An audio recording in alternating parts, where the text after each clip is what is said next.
années 60 où l'on vit pas très bien. Ça n'a pas changé, hein, c'est toujours dans les pays de l'Est. On y vit peut-être un peu mieux. Donc Igor, pour vivre, ou plutôt pour survivre, fait des vols, des petits braquages. Mais depuis un petit moment, il sent que c'est chaud pour lui. Il s'est fait attraper plusieurs fois et il a été condamné par la justice à 3 ans de prison. Alors en prison, il se pose des questions. Qu'est-ce que je vais faire de ma vie? Je suis encore jeune, 22 ans. Et il se demande bien qu'est-ce qu'il va pouvoir faire. Il ne sait pas trop, mais il sait que la voie dans laquelle il est parti n'est pas la bonne, parce qu'il ne veut pas moisir en prison. Après quelques années de détention, et s'étant tenu à carreau, il est libre. Alors il ressort. Enfin, il respire cette odeur de liberté. Maintenant, il sait ce qu'il va faire. En prison, il a discuté avec des gens. On lui a dit qu'en France, on peut entrer à la Légion étrangère, même quand on a fait des bêtises. Et il existe une fraternité incroyable. On lui a tellement bien vendu qu'Igor s'imagine trouver une famille. Il prend son sac, rassemble 2-3 affaires et quitte l'Ukraine. Après un voyage et quelques périples, il arrive enfin dans le sud de la France. Et il s'engage dans la Légion étrangère. L'avantage de la Légion étrangère, c'est que on ne veut pas savoir d'où vous venez, on ne veut pas savoir ce que vous avez fait. Peu importe. Par contre, lorsque vous rentrez dans la Légion, vous donnez votre corps et votre esprit à la Légion. Et le voilà qu'il s'engage. Mon ventre fait des siennes. Et au bout de quelque temps, après avoir suivi une formation intense, il se lie d'amitié avec Max. Max est un peu comme lui. Il a à peu près le même parcours. Mais ce qui est étonnant, c'est que Max et Igor sont nés le même jour, à la même heure. Max est né en France, Igor est né en Ukraine, mais ils sont nés le même jour, à la même heure. Du coup, cela crée une osmose entre eux. C'est comme s'ils étaient frères, pas de sang, mais frères d'amitié. D'ailleurs, dans la section où ils sont, on les appelle les jumeaux. Parce que si on cherche Igor, on trouve Max. Et si on cherche Max, on trouve Igor. Ils ont scellé un pacte entre eux. Tu seras mon ami jusqu'à la fin de mes jours. Si tu as besoin de mon sang, je te le donnerai. Pour Igor, l'amitié, c'est la chose la plus importante qui puisse exister. Il se passe quelques années. Ils vont en mission et ils sont très heureux. Un soir, ils sont en pause et ils se retrouvent dans un café. Une petite guinguette où on peut danser. Alors, comme à leur habitude, ils sont tous les deux attablés en train de boire une bière. Quand tout à coup, ils remarquent une blonde qui les regarde tous les deux. Alors, dis-moi, Igor, elle est pour toi ou elle est pour moi? Demande Max. Igor regarde la blonde et lui dit: c'est vrai que j'ai vraiment un gros penchant pour les blondes. Max lui dit: alors je préfère les brunes de toute façon. Et Igor va à la rencontre de cette blonde, qui finalement n'est pas une vraie blonde. C'est une fausse blonde. Mais de loin, on ne s'en rend pas compte. C'est lorsqu'on s'approche. Mais Igor n'est pas gêné. Il la trouve à son goût. Alors ils discutent, il lui offre un verre. Et puis ils finissent par danser. Max les regarde. Il est très content pour son ami. De son côté, lui, il a trouvé aussi une demoiselle. La soirée se passe. Et il se passe 1 mois, 2 mois, 6 mois. Et il s'avère que la jolie blonde, qui s'appelle Josiane, finit par habiter avec Igor. Car Igor et Max ont terminé leur contrat et sont devenus des individus lambda dans une vie lambda. Et puis il se passe 1 année. C'est toujours la grande amitié entre Max et Igor. Max n'a toujours pas de petit ami. Il a l'air d'être heureux comme ça. Non, non, non, non, non, je ne veux pas être prisonnier. Je préfère être libre comme l'air. Alors qu'Igor, lui, il fréquente toujours sa Josiane. Un jour, Igor va se promener et il rentre plus tôt que prévu. Il ouvre la porte. Oh, qu'est-ce qu'il voit? Il voit son ami Max au lit avec sa belle blonde. Oh, il est doublement déçu. Il est déçu parce que il aime Josiane. Et il est déçu parce que c'est son meilleur ami qui le trompe avec sa destinée. Josiane se lâche. Écoute Igor, il faut qu'on parle. Tu sais, ça fait longtemps que je voulais te le dire, mais puisque maintenant tu nous prends sur le fait, je veux que tu saches que je ne t'aime pas. J'ai toujours aimé Max. Il m'a fallu du temps pour être avec lui, mais enfin nous sommes ensemble et nous nous aimons. Je veux que tu quittes l'appartement immédiatement.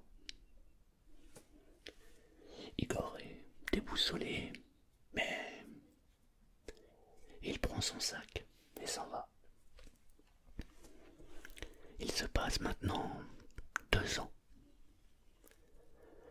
Ça fait 2 ans que Igor s'était mis à boire et il buvait plus que de raison. Il s'est laissé aller. Il boit tellement que maintenant il vit sous les ponts. Il traîne avec une bande de clochards, de sans-abri comme lui. À force de boire, il s'ouvre et raconte son passé aux gens qui sont là. Un soir, en fin d'après-midi, une bouteille de rouge tourne dans le petit groupe qui s'est constitué autour d'Igor. Et Igor boit, boit, boit. Et à un moment, il raconte. Avant, j'avais une belle vie. J'avais mon meilleur ami. Et j'avais une femme magnifique. Et le voilà qui baisse son pantalon. Au-dessus du genou, il y a un tatouage magnifique. On pourrait même croire que c'est une photo, tellement il est splendide. C'est Josiane qui est dessinée dessus. C'est un tatouage, mais hyper réaliste.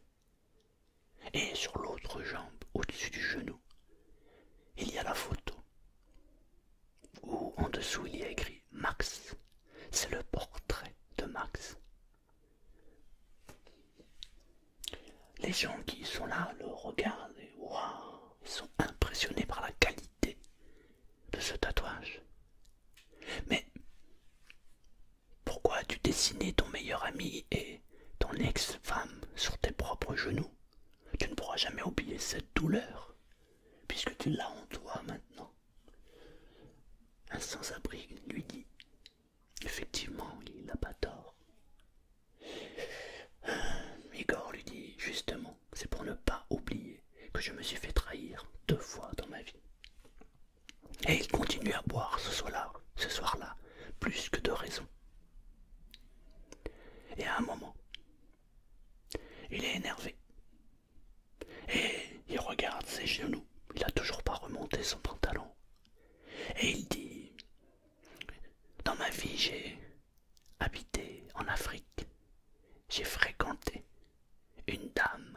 il y a très longtemps de cela, qui maîtrisait la magie noire.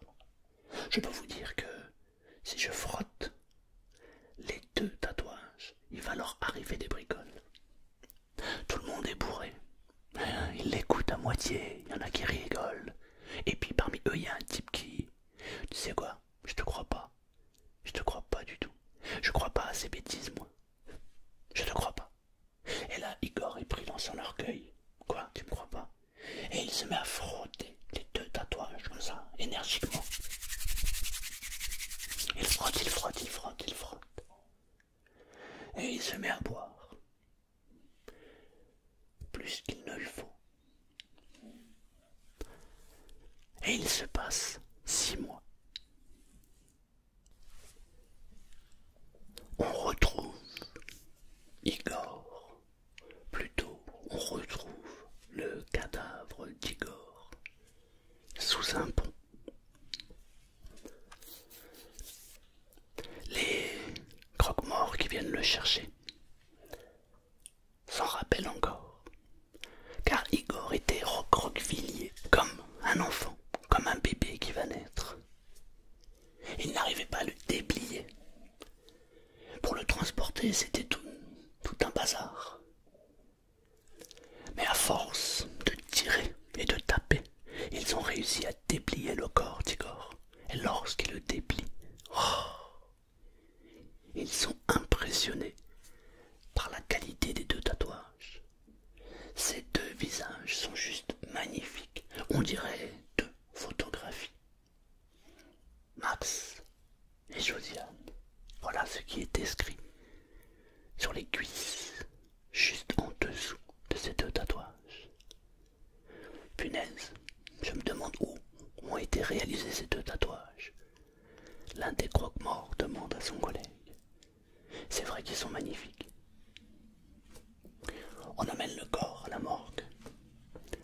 Le médecin légiste l'ausculte et lui aussi reste émerveillé par ces deux tatouages.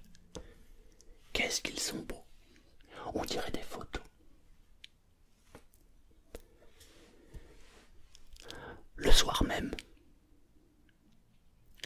il se passe quelque chose de dramatique.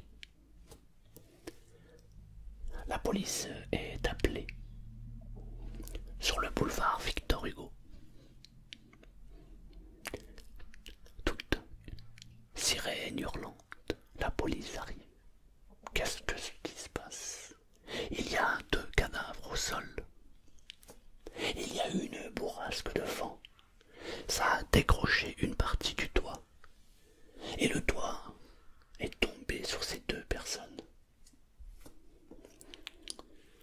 C'est vraiment pas de chance. On appelle la morgue. Les types arrivent, portent les deux cadavres. Mais ils sont étonnés, ils discutent entre eux. On a déjà vu ce visage. Il me rappelle quelque chose, il me rappelle quelqu'un. Mais ils savent pas quoi. Ils savent pas qui. Il faut dire qu'ils envoient du monde. Peut-être une autre vie, peut-être une autre histoire. On porte les cadavres à la morgue. Et le médecin légiste est aussi chargé de voir si c'est bien les tuiles ou une partie du toit qui a tué ces deux pauvres malheureux. On commence à prendre leur identité et on se rend compte qu'il y a Max, la menace, et Josiane, la bécasse. Alors là, il regarde les identités, il regarde les visages, il recule, oh mon Dieu, il ouvre le tiroir où se trouve le cadavre du matin. Igor, il regarde les cuisses, et là, ça devient incroyable pour le médecin légiste. L'homme qui est mort le matin même a tatoué sur son propre corps les deux visages des deux personnes qui sont mortes en début d'après-midi. Wow!